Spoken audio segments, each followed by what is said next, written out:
This podcast is proud to be part of the talkSPORT Fan Network. talkSPORT. Powered by fans.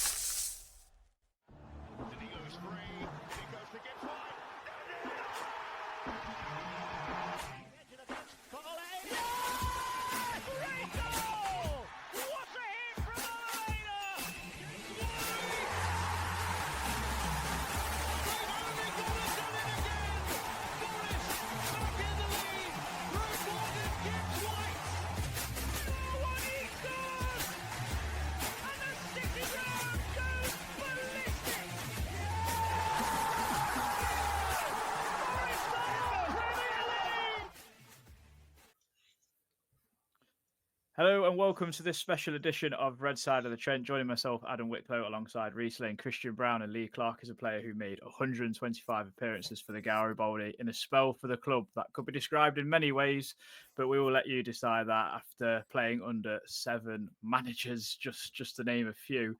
It's Michael Mancienne. Michael, how are you? And what have you been up to since you retired in 2023, which seems ages ago, but it actually isn't. Trust me, it feels like ages. I've been retired now. It's every day is Groundhog Day, to be honest. But I'm all good. Thank you very much. Thank you for having me on the podcast. Since I retired, I've just been doing a little bit of property stuff here and there, and doing a bit of football agency stuff as well, which I'm quite enjoying. Which is quite tough though. But I'm trying to find my way. But that's about it really. Oh, brilliant. Tell us about your early career coming through at Cobham in a period where Chelsea were a real force in English football. And would you have seen a young Callum Hudson-Odoi and Ola Aina floating about? No, they were well younger than me. We didn't start. Yeah, it does, to be honest. We didn't start at Cobham. We was at Harlington back then. We moved to Cobham when Jose Mourinho first came, pretty much, because we was at Harlington with him for maybe like a few months, but the plan was always to move to Cobham, which we ended up doing. But yeah, I was lucky to experience Cobham while it was really good, but now it's amazing. Like it's amazing. Like I've gone back a few times and stuff to watch a couple of games, youth team games and stuff. And one of my best friends is the under 21s coach as well. So go back and see him. But I still know a lot of people that are working in the backgrounds there. And yeah, it's a fantastic club to learn your trade, to be honest. It's a great club. Who would you say was the best player in training at Chelsea whilst you were there? It's a tough question. Mate, honest. Okay. How can I put it? Honestly, they were all captains. All of them were captains. But if you're on John Terry's team in a training game, you better train like you're playing in a game. You better train to win that game. Put everything into winning that game, because that's how he's training. He's training. He wants to win every single thing. And if you're on his team, you better train the same way. He was probably one of the best trainers because he brought the best out of everyone around him. But to be honest, they were all amazing. So I can't single one person out and say, yeah, he was the best, because they were all ridiculous. Frank Lampard never looked like he would ever miss in training. That's when he was on fire as well in the Prem. He just couldn't miss. He was a joke. And yeah, it was amazing to have learned and played and trained with top quality players. I don't want to go on about Chelsea too much because it is a Forest podcast, but obviously Jose Mourinho would have been in his real pomp then. What was he kind of like to play under? Yeah, he was amazing, to be honest, especially when in that first stint when he first came. He just made everyone 10% better, and I'm talking about they were already world class. Some of the players there, making them obviously that 1 or 2% better was a joke. But I got some funny stories about Jose, because I was obviously a young boy. I can't remember how old I was. I must have been about 16, 17. And I knew he liked me because he always brought me to train with the first team and stuff. And that's when I had long braids. And one day he's walked into the gym and he said, Mancienne, you want to come pre-season with the first team? I said, yeah. I said, yeah, of course. He said, cut your hair, and then walked out. And I didn't know whether he was bantering me, if he was joking or being deadly serious. And I turned, because I was training with a guy at the time, a sports scientist guy. And obviously I knew he'd walked in, and I turned to the sports scientist guy. I was like, is he being serious? He's like, I have no idea, because obviously no one really got his humor, because when he was serious, he was serious. But anyway, I've gone home, didn't sleep a wink. I've gone in the gym in the morning, and I've felt him come into the gym again, and I know he's there, and he's just gone, you still haven't cut your hair? Okay. Turned around and walked off. Anyway, gone out to training now, and I'm stretching on the floor, and he had this massive Portuguese goalkeeping coach. He was so hairy, he was massive. He was big and strong, and I was stretching, and I'm skinny. I ain't got no muscles at this point. I'm a kid. And he's come behind me and lifted me up, and Jose's walked over to me. This is in front of everyone. Walked over to me, pulled clippers out of his back pocket, and gone to pretend to shave my hair. Didn't shave my hair, thank God. Shaved a little bit of his of the goalkeeping coach, and then like ran off laughing. But he still took me on pre-season with him, but he was on me every single. I could not make one mistake in training. He was on me, but that made me better anyway, because I was so focused and concentrated. But yeah, he definitely was unbelievable. Made me a 10 times better player. And funny enough, I was in the stands against Man United. This is after he left, and I didn't know he was there. He was behind me. He walked behind me, slapped. I thought someone slapped me on the back of the head really hard. I've turned around like, who the hell's done that? And it was him. He was like, do you remember when I was going to make you cut your hair? Burst out laughing and then walked off. So he was great. But yeah, it was good. He improved everyone. Yeah, I love, this is something one who's a nooch, but I love Mourinho when he was in his pomp as well. Obviously, I know he won the Champions League, but to come into the Premier League then when you had the likes of Ferguson and Wenger, and turn around to all the English media, because I'm sure you know what they're like, and say, I'm the special one, and then go on and win the league is, yeah, fair play to him. But, you had a few spells on loan after Chelsea, and you would have been part of a small group, I'd imagine, at the time, of English players playing abroad. You could say a trailblazer for the likes of Sancho and the Bellingham brothers now, and Hudson-Odoi, etc. I mean, how was it playing in Germany for such a big club like Hamburg as well? Honestly, it's one of the highlights of my career, if I'm being like deadly serious. Funny enough, I was at Chelsea. I was in the gym, and it was Frank. I don't know if you heard of a guy called Frank Arneson, but he was the sporting director. Yeah, so it was Frank Arneson. He's walked through the gym, and he's literally pulled me, said, I'm going to Hamburg. Do you want to come with me? I said, yes, definitely. Because for some reason, I used to always see boys coming from abroad to Chelsea, and I thought, I would love that experience, like to go and play abroad, like to do what they're doing, but the other way around. It would be unbelievable. Football's a short career anyway. I'd love to do something like that. And when I got presented with the opportunity, I took it, and it was literally sorted within a good month. Frank called me and was making the deal and stuff, and yeah, it was honestly, I loved it. The first year, don't get me wrong, the first year was tough in terms of it was a different style of football, obviously a different lifestyle for me as well. The language barriers and all that kind of stuff. I had lessons, I had German lessons, but my German teacher, she was a little old lady called Petra, and she was a massive Hamburg fan. So she would literally ask me questions about the team for about 45 minutes of the lesson. The last 15 minutes we'll do like a little something towards the end. Literally could barely say hello.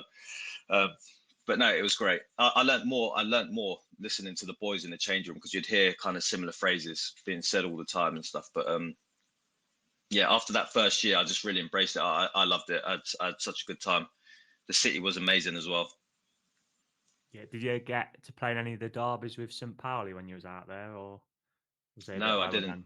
No. Yeah, they were in the lower leagues then. Mm. But yeah, no, I would love to have played in that derby. But yeah, we was the first year actually was quite it was a little bit of a struggle because I think it was there was a lot of change around the club. The second year we done really well, and then the third year it was a bit up and down. But yeah, Hamburg, it's a massive club. Honestly, it's a massive club. The city's great.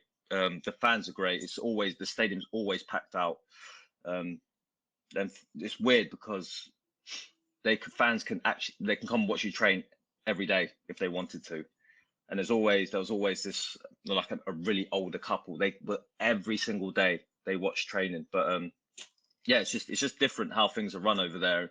Like even the board, if you want to buy players, you have fans on the board, so they get to make a decision on if they want to bring a player in. It's just yeah, it's totally different, but I loved it. I think if I can just, my question is a bit of a two-parter, I suppose, because obviously Stuart Pearce brought you to Forest. Yeah. I'd imagine you knew him from your time playing for the England under-21s. And I think as a Forest fan, I'm always curious what Pearce was like as the manager. Obviously, we all saw what he was like as a player.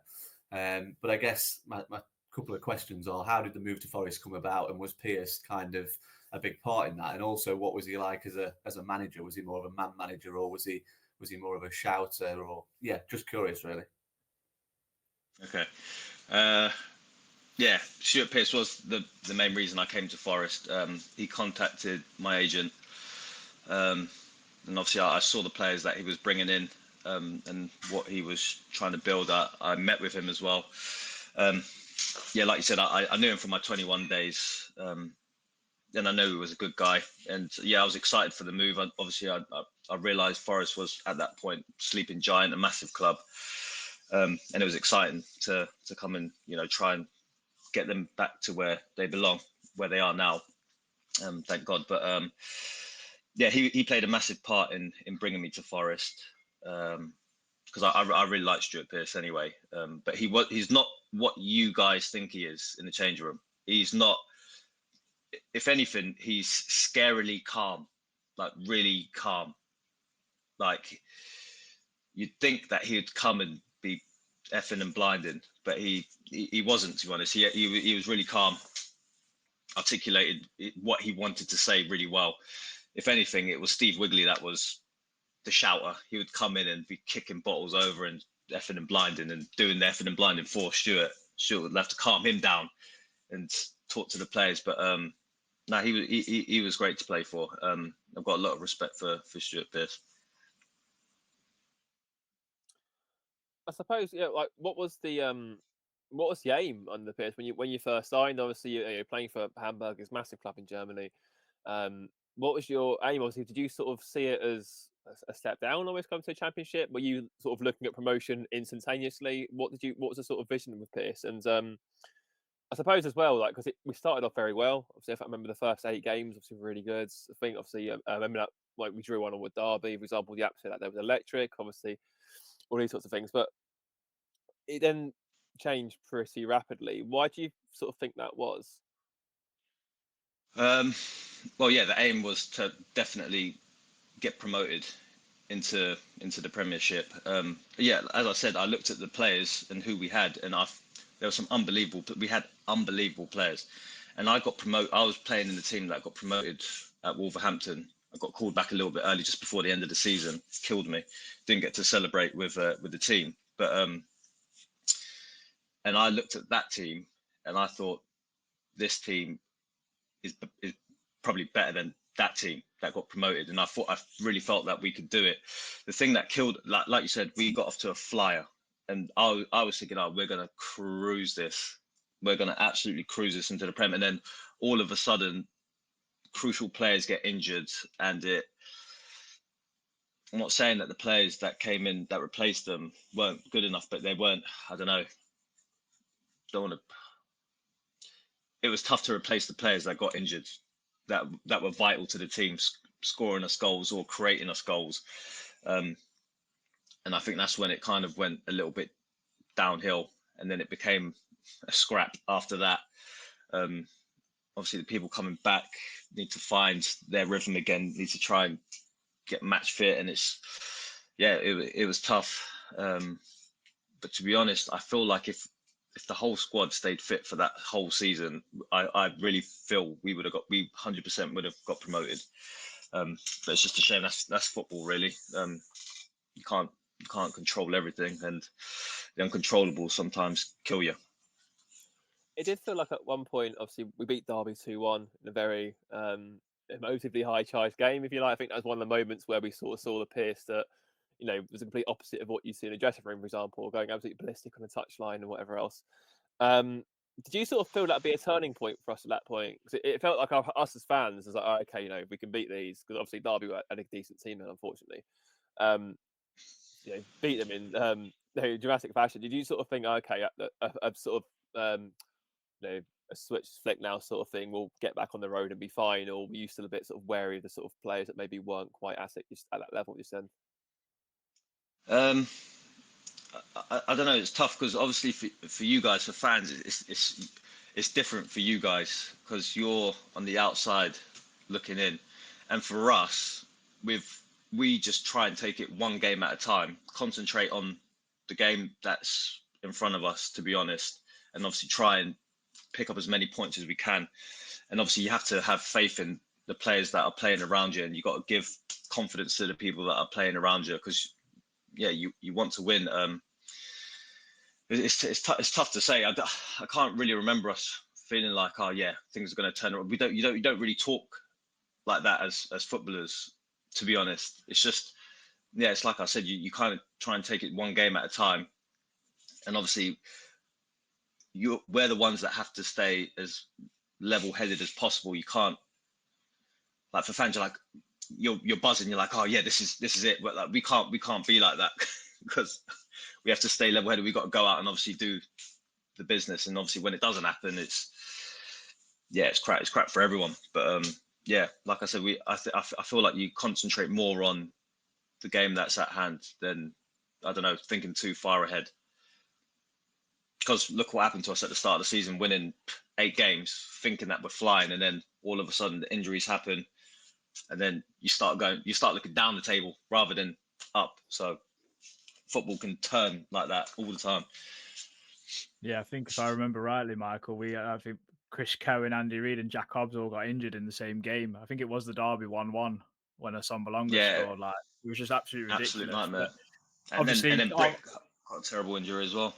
Yeah, well, this kind of anchors into my next point, because obviously when one Brit Assombalonga got injured, Dougie Freeman come in to take over, and then the next season is literally the most bizarre one I think I've witnessed as a Forest fan, in terms of we're in an embargo. I mean, what was the vibe like around the dressing room? What was the talk of? It must have been the talk of the training ground every single day about the embargo. I mean, what was it like as a player? I mean, was you getting paid on time? What was the story behind that? Because I know off air you briefly spoke about Fawaz a little bit, but to us as fans, we're just looking like it's a circus. You know what I mean? We're thinking this is an absolute car crash, and we're trying to get players in. I mean, I thought Dougie Freeman did a brilliant job, to be honest. He gets a lot of slack from some supporters because of how we played. I thought he did brilliantly, to be honest, in the circumstances. I'm not gonna lie to you. I really like Dougie as well. I wish they gave him a little bit more time, to be honest. I don't know. Yeah, it was a circus. It was a circus. We didn't get paid on time. I think we got paid probably, I think the most, probably about a week later than what we should have been paid. But then obviously when people have got mortgages and bills and whatever they've got coming out, who knows what they've got coming out of, it kills a lot of people. But it was a circus. And the thing that was the problem at the time at Forest, and has been for a while until recently, is that there was never no real stability at the club. The chopping and changing of managers is tough for the players as well, because football's a game of opinions. One manager might like you, another manager will come in, don't like you, and you're just on a roller coaster, and you just never feel settled. And then that's why you can't build something. That's why some of the best teams in the world have had the same managers for donkeys. but then the manager knows the team. He knows the players. He trusts the players, and that gives players confidence to go out and do what they've got to do. So, but yeah, it was, yeah, we did speak about it a lot in the change rooms at that time. I remember, just for the fact that, like you said, it was a circus. It really was. Just But Fawaz, sorry, but Fawaz actually wasn't even a bad guy. I quite liked Fawaz. just to touch a bit more on Dougie Freeman, you said you really liked him. What was his like? What was he like as a manager, Dougie? He was fine. I can't think of many bad things to say about him. I know in football terms, in football circles, that he's not that liked by a lot of people, but he was great with me, to be honest. He was playing. I think I was playing holding mid under him quite a lot, and I was playing quite well in holding mid. I was really enjoying playing there. And like after one game, I think I made like 4 or 5 like block challenges on the edge of the box, and I can't remember the game now. Such a long time ago, but yeah, he was buzzing off me, and I know he liked me, and I liked him as well. I thought he was, like you said, Adam. I thought he'd done a good job as well. Yeah, I agree with Adam as well. I thought under the circumstances, for him to just keep us away from any trouble of going out of the division, I thought was a good job, and he did that pretty easily. I thought it was a bit strange, really, because it was Paul Williams and Andy Reid, I think, took over the rest of that season. I just found that very strange to put in a caretaker when Dougie wasn't really doing that bad a job, really. Yeah, I didn't really understand it either. But this is what I mean. It was a circus, man. Honestly, you just didn't know. It felt like I was in EastEnders, because anything could happen. It felt like anything could happen. Honestly, it was mad. Was Pat Butcher going to burst through the changing rooms or something, Michael? Could that have happened? Mate, it could have. It wouldn't even surprise me either. I mean, moving on to, obviously Dougie went, and like I said, Paul Williams and Andy Reid come in, but they weren't going to stay full time. So in the summer after Dougie went, Philippe Montagnier came in from France. I mean, as well, he didn't last very long as well, as it was the trend back then. What was Montagnier like as a manager? Where to start? Don't get me wrong. He was a nice guy, but he was out of his depth, to be honest. I don't know what they were doing in the French league, but the pre-season, it was when I tell you, it was the easiest pre-season that I've ever done. All the boys were buzzing. Like, pre-season's so easy.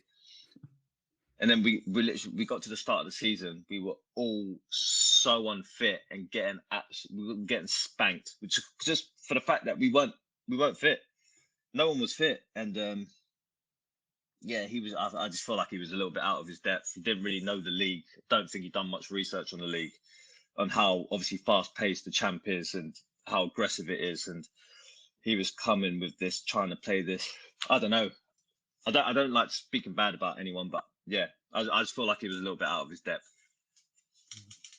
Do you think?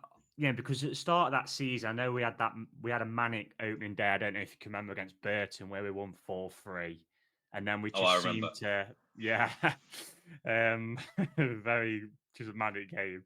And then it was very much of a case of his early days under him was like trying to just outscore the other team. I think did we beat Wigan 4-3 maybe as well? Leeds 3-1. But during that time, we had a player come through in Ollie Burke, who was literally on absolute fire. And then on the last day of the transfer window, Fawaz decides to sell him to RB Leipzig, and then we bring in a guy on loan from Napoli and Dimitru, and a guy from Portugal League on, I think, 300 grand we paid. Did you feel a bit sorry for him in that sense, that he'd literally got this guy who was a bit of a cheat code at the time, albeit a small period, and he's literally had that rug pulled underneath him? And how good was Ollie Burke then as well? He was so fast. He was one of the fastest kids I've ever seen. I remember when he first trained with us, I think he got it on the edge of his box and ran it down the whole pitch. Everyone struggled to keep up with him. He just sprinted past everybody. He was rapid. He was rapid. But he was so quiet. He was really quiet back then. I don't think at that point I'd ever heard him speak or say a word. Not even in that game. He was just hench and rapid. But yeah, like you said, he done fantastic when he started and when he played. Yeah, I don't know. I don't really know what to say about Fowers. He was just. I had no problem with him, but I know like how he done business weren't great, and but yeah, like you say, just the stability into that was the problem. That was the real problem. There was no stability at the club. No one knew whether they were coming or going, and that caused a problem for a lot of players because players want to have that stability. They want to feel secure and know that all right, yeah, I've got a future here. I'm going to give it everything I've got. But people don't even know people don't know what's going to happen. Don't even know if Phil Mitchell was going to walk through the door, like you said, Pat Butcher or whoever you said. It was mad. Yeah, just like before Lee comes in, like I went to this supporters kind of forum. This is when Stuart Pearce had just come in, and he had himself. Chris Cohen was a captain at the time, and he also had a guy, I'm sure, if you can remember him, called Paul Faulkner, who'd come in as like, I guess like a CEO, I think he might have been. And the positivity was so good. And then within, I think like a couple of months, obviously the form starts to deteriorate, and then this guy, Fowers has sacked him out the door because he just wanted to take over. So like you said, just no stability. That was the problem. Yeah. It was a massive problem. It's not easy for a manager to come in and turn things around in the space of 6 months. They need, especially if it's a decent manager, you need to give them time to build something, to have, I don't know, what they want to do, and put that in place. It needs time. Like he needs to find the right players. I don't know. It just seemed like every manager if you weren't winning, you lose 3 games in a row, your head's on the chopping block. Just before, I guess. Sorry, I was just going to say, I guess based on what you said about Mancienne, it was probably no surprise that the club turned to Mark Warburton next, who's obviously experienced at Championship level. I just wanted to touch on kind of the staying up against Ipswich. When Warburton came in, was it always a consensus among the players that the team would stay up? Warburton clearly liked you because I think you were captain for a little while under Warburton. And I guess the other question would be, you signed a new contract shortly after that season. And I guess, given everything you've said was going off at the club at the time, was it a tough decision to stay with the club, or did you have opportunities to move on elsewhere? What was your first question? Sorry, I was trying to think about. I was thinking about your second question there. When staying up at Ipswich at the point you were captain for a little while. Oh, sorry, yeah, that's it. Weren't you? Yeah, no, oh yeah. No, I remember that game. I'll never ever forget that morning of waking up on that day and driving to the stadium. I woke up and I dreamt about the game. I dreamt about what I was going to be doing in the game. I was thinking about it so much because obviously I really did not want to go down. Wanted to help the club, and I remember driving to the stadium. My music, I think, was full blast, but I felt like I didn't hear a word. I didn't hear anything that my music was playing because I was in my mind. I was playing the game in my mind, driving to the stadium, and just. But when I got there and I sat down in the change room and looked around, everyone was in that same zone. So everyone knew what they had to do, and everyone turned up and was ready for the game. I felt really focused for that game. And like I said, when I looked around, everyone was the same. We knew how important it was. So yeah, we gave everything. Mark Warburton, I liked Mark Warburton a lot, to be honest. Yeah, I think it was. No, I'll tell you what it was. So I think I had in my contract, if I played a certain amount of games, then I'd get another year. And I think I only had to play one more game, and then I got benched. And I was thinking, why am I not playing? What's going on here? And then obviously I realized, and I thought about it, and I was like, oh well, it's because of my contract. And I went and spoke to Mark. He's like, Michael, we just can't afford to give that money out. I was like, that's fine. He's like, listen, we want you to stay here, but we want to offer you this. I was like, yeah. I was like, I looked at the contract. I was like, yeah, that's fine. I want to stay here anyway. At that time, because I did really like Mark. So yeah, that's how that came about. I didn't even think about leaving the club at that point, to be honest. Like I said, I'll just take you back very quickly to the Montagnier reign. Obviously, you played in that FA Cup game at Wigan, which I think we all sort of knew at that point that it was borrowed time. How did you find Eric Lehigh being your manager that day? Who? Eric Lehigh? Yeah. Was he manager that day? I don't remember him being manager. He kind of just took over, Michael. If you remember, we won a penalty and he took it. He just took charge of it, and then I think he just blazed it over the bar, if I remember rightly. I love Eric, man. What a guy he was. I can't remember the specifics of that day. It feels like such a long time ago now, but lucky you. Yeah, I'll take your word for it. Yeah. I think you'll find with us football fans, we've got this weird memory where you remember some strange things. Like we had a player called Alan Rogers, and we all threw boost bars at him at one point in his career. But he actually remembers that because we've had him on, and he talks about eating it at the same time. So yeah, that was these are the stories you get from supporters. Anyway, I'll let Christian crack on. Did you play in the Newcastle game when they went down to 9 men under Montagnier? Yes. Yeah. Oh, Lord Bentner, you need to tell us about when we missed 2 penalties. I'll tell you about him. I think wait. I'm just trying to remember. Did I play in the home game? I remember playing Newcastle away. Yeah, I remember the away game. We lost 3-1, didn't we? I think. Yeah. Matt Mills got sent off. Yeah. What did you ask me about? About Bentner. Yeah, you've got to. Yeah, I don't know why it's that time in the notes. Forgot about him. Oh mate, so when he first came in, I was actually buzzing. I was like, yeah, he's a handful. I remember marking him when he was at Arsenal. He was a handful, mate. He came the first time he's come to the club. I hadn't even met him yet. He was my roommate.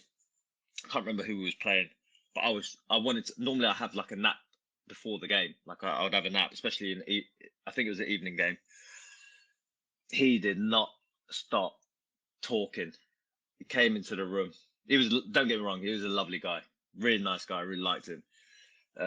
Just didn't stop talking about himself, about life, about everything. He was so confident about everything as well. But he was a great guy. He was just he was a madman. He didn't care. But he was a good guy. Bless him. Yeah, that was a fun time. Obviously got mentioned after Warburton left. Again, we sort of started next season relatively okay, but obviously that wasn't deemed acceptable. Aitor Karanka came in, obviously some real pedigree, Champions League winner as a player, played for Real Madrid, etc., etc. How did you sort of find him first and foremost, and how did he sort of apply himself early doors? Because it did feel like there was a bit of a not a disconnect, but a sort of shift in how he saw things and maybe how the team might have seen things. Is that a fair thing to say, or? Yeah, he was. I don't want to say anything too bad. He was all right. He thought it was Jose Mourinho, to put it nicely. And if the team lost, he wouldn't even watch training. He would sulk 2 pitches away and just be on his phone the whole training session. I know I didn't really like that. And that I think when he came, I was at the point where I think I'd had enough as well of the no stability at the club.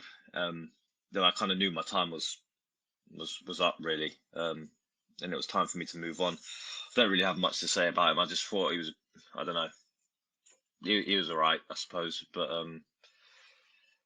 just I think he thought he was better than what he was as a manager, and like Jose Mourinho actually inspired people to be better, to train better, made people better. He was, I don't know.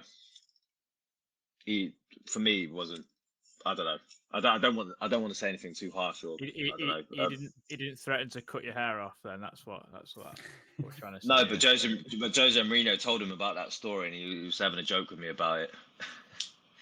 I guess from like maybe from Karanka, it's like because he's been at Real Madrid as a player and he's come into a like Roy Keane has it, doesn't he? Like because he's like been such a he expects players to be at that level when they're playing in the Championship and they're not going to be at that level. That's just reality. And yeah. I mean, so obviously it's different football. Yeah, exactly. It's different. It's different football.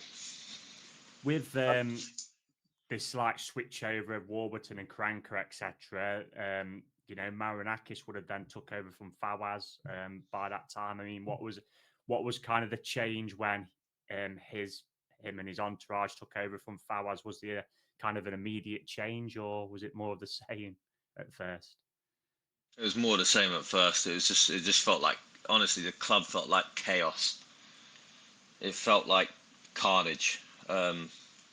Obviously, it's settled down now, and it's doing really well now, which is good to see. But yeah, there was just it was like a drama. There was just so much going on, so much happening, always. I'm trying to remember back to the time of what was going on, but the best way I can put it, it was carnage. It was carnage, and like I said, that was for me. I'd had enough of the instability at that point, and not that I wasn't giving it everything, because you always give everything as a footballer, but when your heart's not in it because there's no stability at the club, you don't feel secure. It's tough. It's tough. I guess, like, obviously you sort of mentioned you sort of knew yourself, you were sort of coming towards the end of your time at Forest. Was that 3-0 defeat at home at Preston, sorry, was that sort of the final sort of, yeah, okay, that's it, I'm done sort of thing? Because obviously that was, that's when we all sort of realised then that it wasn't really hunky-dory behind the scenes. Obviously, like, I think 3 players had their contracts cancelled that night. What was that sort of like to be around as an environment? It must have been a bit weird. Yeah, it's not great. Because at the end of the day, you are all mates with people in the changing room. Because you have to go to war with them on the pitch. So you are all friends, and to see people mistreated, to see players mistreated isn't nice. And then I get where fans come from, especially. You want the players to die for the shirt, but then obviously when things like that are going on behind the scenes, when you could get axed at any point, like no one cares about you when you're gone, but you want me to die for the shirt, but you're not, and I'm giving everything that I've got, and anything could happen to me, and no one cares about me if I'm gone, kind of thing. Yeah, it's not nice to see, and it's that's the harshness of football. It's a cutthroat business at the end of the day. It's about obviously winning games and fighting for promotions, winning trophies, and yeah, it's cutthroat business. So you have to be thick-skinned, I guess, as a footballer. Otherwise, you won't survive. I mean, we had Billy Davis on earlier this year, Michael, and he said Fawaz had just to go back to Fawaz, should I say, he had his heart in the right place, but maybe was poorly advised by some people around him. Would you agree with that to an extent, or do you feel like he should take quite a lot of the responsibility as well as for the carnage that seemed to happen a lot around Forest? That might have dampened you at the end of your Forest playing career there. No, I quite agree with that, to be honest. Yeah, I do feel like he had his heart in the right place. I feel like he wanted, obviously, what we all wanted was the promotion. But yeah, maybe he just needed some more football savvy people around him and giving him sound advice, to be honest. 'Cause I don't even know who was giving him advice, or if he was actually asking anyone for advice, or if he was just doing it himself, playing Football Manager at home and thinking, yeah, I'm going to go try that now. I have no idea. But yeah, I do feel like his heart was in the right place. I mean, second guest in a row that's mentioned a Football Manager. That's on the bingo card. That is, Michael. Well done. Go on, Lee. I guess when the time came to leave Forest, you obviously went to the MLS. Was that how did that opportunity come about, and what's your perception of playing in the MLS? How did that come about? Just remember my agent calling me and saying, Brad Friedel wants you. Like, where is he? And he was at New England Revolutions in Boston at the time. I was like, yeah. I was like, let's do it. That's how that literally came about. It was a good experience. It was tough because we had a newborn, me and my wife, and that's when all the COVID stuff started happening as well. So it was tough for her. Like for me, it was fine because I was still traveling, going to play games and doing whatever. For her, she was at home. She didn't really obviously know anyone. I think it was in second year. That's when COVID happened when I was there. Yeah, I think it was in second year. And then we kind of had to go into a bubble. But the football itself, I'm not going to lie to you, it felt like a basketball game. That's the only way I can explain it to you.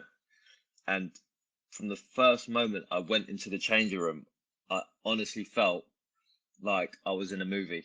I don't know how to explain it to you, but I felt like I was in a typical American high school movie because I was sat in the changing room and there was two guys over there having like a little rap battle when some boys gathered around them, like going, oh, like cheering them on. It's weird.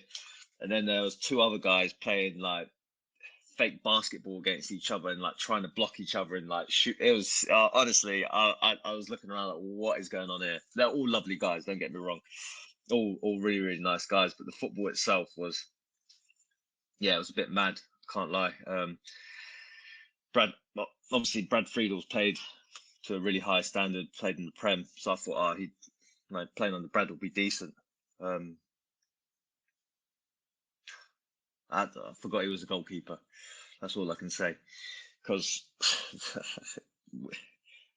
I was playing centre half for him, and he was training. He was like, if the number 9 or whoever you're marking drops off on a goal kick, goes deep, go with him. I said, yeah, but I was like, but how far? Until like a certain point, right? He was like, no. I was like, so even if he goes to the edge of their box, go with him. He was like, yeah. Funny enough, this actually happens in the next game. And I'm going with this player and I'm looking across to the touchline. I'm like, do you want me to carry on going? He's like, go. Anyway, the keeper's boomed it. I've turned around. The other centre half is 1v1. I think he gets beat. I think we can see the goal and he scrapped that. But honestly, it felt like a basket. It felt like they didn't care about defending. It was more about trying to score, trying to entertain the crowd, trying to get goals. It's probably changed a little bit now, but it was, yeah, it was. It was an experience, to say the least. It was good. I enjoyed it. There's some really good players over there as well, to be honest. Some South American players I'd never even heard of. I was like, who the hell is that? He's an absolute disgrace. He's so good. But yeah, the traveling is crazy as well. Traveling like 6 hours on a plane you're in a different time zone, it's different climate. You've got to play a game the next day. You're jet lagged and you feel terrible. Where is it? Salt Lake, where I don't know how high above sea level. The air was so thin, couldn't breathe. You did one sprint and you was blowing because you just couldn't get enough oxygen. And it was tough. The traveling's tough, but to be honest, it was. I got to see parts of America I've never traveled to or gone on holiday to see, and no, it was a good experience. Football was crazy though. Just before we move on a bit, I want to take you back to that Ipswich game and kind of, you saying how you played it out in your mind, etc. It was Birmingham and Blackburn that day who was battling for that last spot with. They both went ahead on that day before us. And then, if you can remember, Jordan Smith pulls off that wonder save at 0-0, tips it onto the crossbar. Was there any kind of that? That clipped the back of my head, that did. Oh, did it? That changed that changed the direction of where it was going. Was there any kind of doubt in the player's mind then? Did you feel the pressure from the crowd? Did you know the other teams were ahead at that point? I don't know. We didn't know anything. You can't think about stuff that you can't control when you're playing.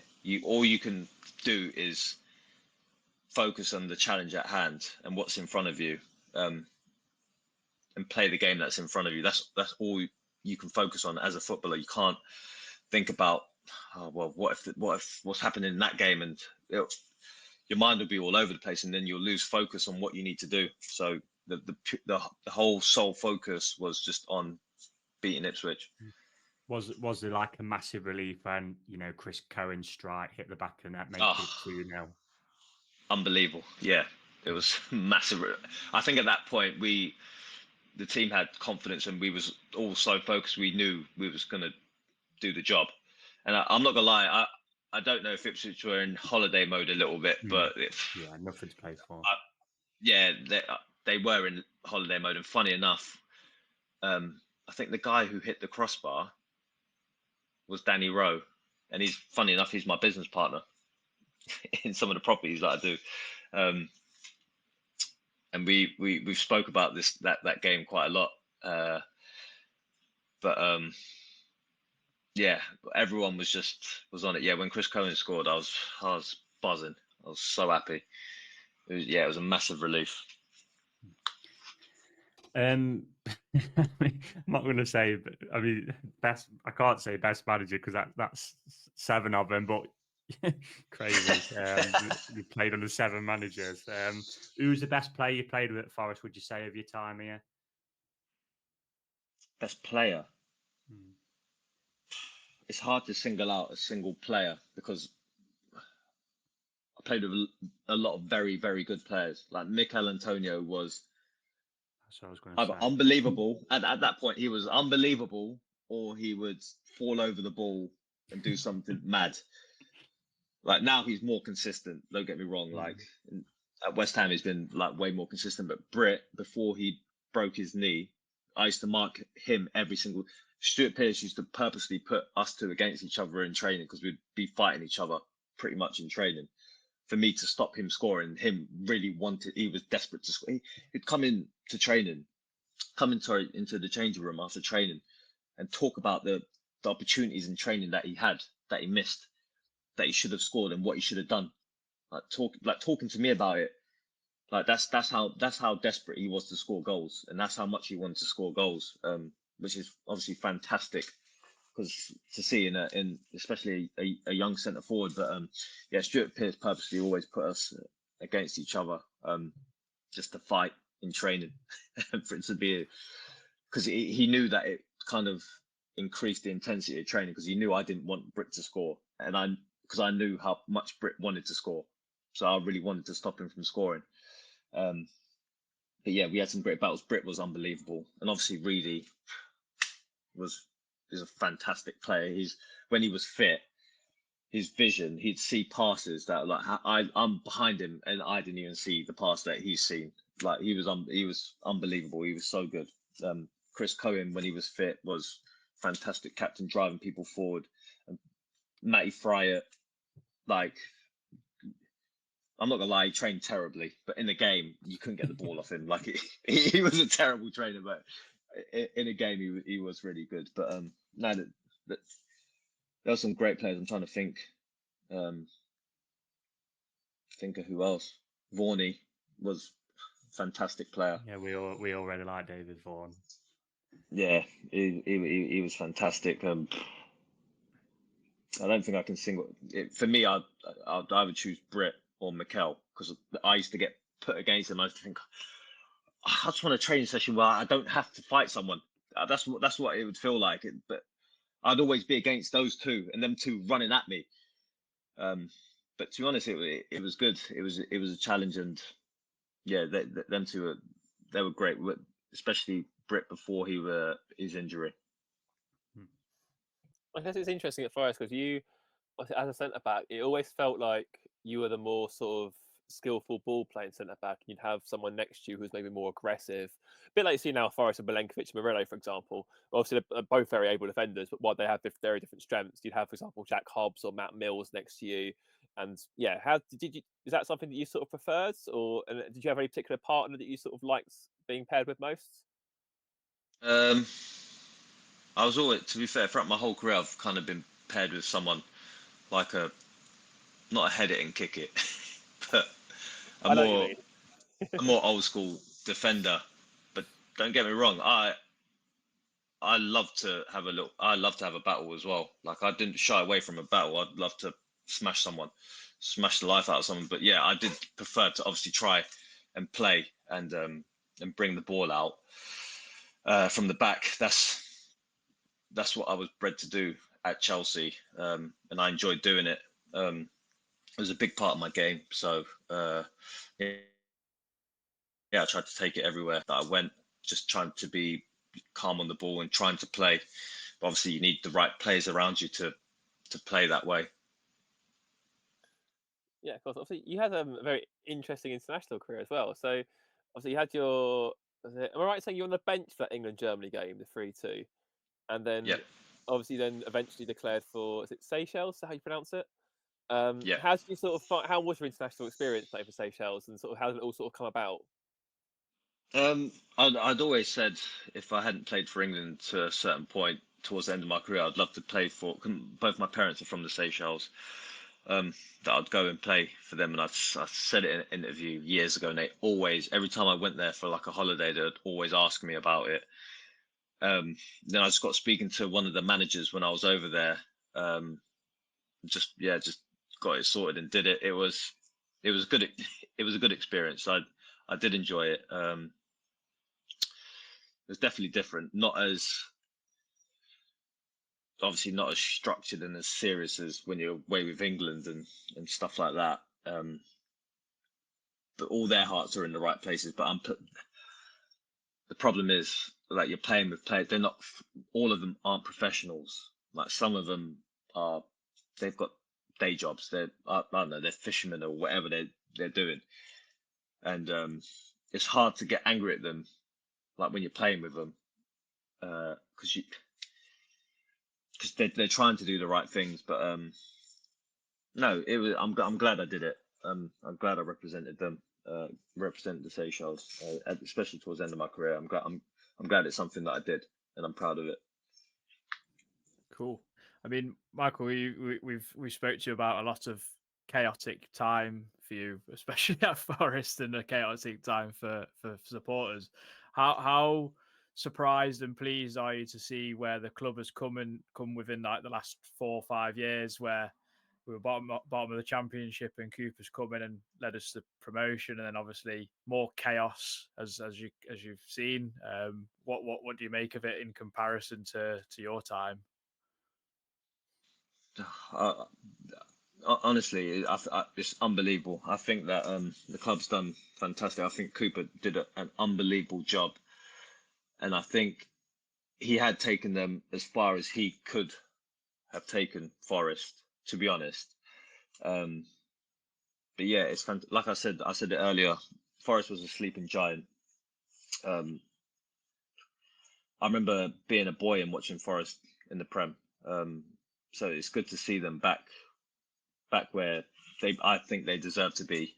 They're a massive club, and yeah, trust me, I would love to have been a part of it, of getting them back to the Prem. But like we've just spoke about, 7 managers in that short period of time ain't gonna do it. It's impossible. But yeah, it's fantastic. It's fantastic for the city. Europe, unbelievable, unbelievable. So no, it's great to see, and I live in Nottingham as well, so I'm buzzing. What do you make of the 2 guys who play in your position at the minute, in Milenkovic and Murillo? What you've seen of them? Oh, they've been solid. I think they complement each other really, really well. Like you said earlier, Murillo takes some crazy risks sometimes, but majority of the time they do pay off. But yeah, they're solid, and I think they played a massive part in where Forest came last season because of how solid they were. You need to have a solid foundation to build on going forward, and then you can only pick up points if you're not letting in goals. So no, I thought they were great. Do you still get to watch it all, or do you, obviously living in Nottingham still, you head down to the City Ground still, or? I went to a few games. Well, funny enough, Matt Turner was my goalkeeper in New England Revolutions. So I know he had a rocky time at Forest, but I did go to watch him a few times just to see how he was and stuff like that. But yeah, I've been asked to come and do like the boxes a couple of times. So whenever I do that, whenever I get asked to do something like that, I'll go and do that. And my wife's father is a Masso. If he ever asks me if I can get tickets, then I'll get tickets and I'll go with him. But yeah, I go every now and then. Not every single weekend, obviously. Michael, it's been really great to have you on. I mean, what just a last question before we ask you if you want to promote anything or anything like that. I mean, what would you say your fondest memory is being a Forest player? That's my fondest memory. Good question. Getting paid Probably, on time. Yeah, getting paid on time. Probably beating Arsenal in the FA Cup. The 4-2. Yeah, because that was I think it was my birthday as well that day, and then I found out that my wife was pregnant for the first time and was having my boy, who is now 6, going to be 7. So I think that's probably my fondest. Yeah. Brilliant. I mean, is there anything you'd like to promote whilst you're on the pod? I mean, we're doing all right. No, there's nothing that I'd like to promote or anything. But yeah, I'd just like to say thank you for having me, guys. It's been a pleasure. No, really, thank you coming very on, much mate. for Really joining us. It's great to have you on. Obviously, we Really didn't really get to hear you appreciate your talk very much to Colin Frey on the radio or anything like that. So I was quite surprised when someone said, "Oh, Michael Mancienne will come on." I said, "It's all right, come on then." No, it was great. No, anytime. No, I've really enjoyed it as well. It's been nice thing. I haven't thought about some of these memories in a long time as well. I was just digging in my brain. But yeah, no, it's great to remember some of the things, some of those times as well. So that was good. Bro, no, anything else from you guys? No, amazing. Again, massive thanks again, Michael. Really We appreciate could it. talk all day thank you very about much. football, but thank you, mate. No, Top guys. Thank you very much. Thank you, guys. Thank you. Appreciate it. Cheers. Bye. Well, guys, that was Michael Mancienne. Thank you very much for him joining us. Great to have him on, wasn't it, guys? I thought there's some great stories in there. I mean, we found about all the chaos, I guess. Yeah, lovely guys, well, isn't it? It's always nice Top for like them. him. Yeah, really nice. Yeah, it's always nice when footballers give you your time and that. And yeah, I'm sure he could have elaborated on a lot more, but it all probably condensed into one memory of, just like you said, an absolute circus. So yeah, It's actually quite refreshing that the club was as chaotic as we all thought it was behind the scenes when you talk to Steve. It probably wasn't for the players, to be fair, but at least it was No. reaffirms what we knew as fans. Yeah. Yeah. Oh Yeah, God, what definitely. a time. Well, if you've enjoyed that chat, drop us a like and a subscribe. There'll be more on the way. Hopefully, we've got a few more guests lined up. But until next time, come on, you Reds.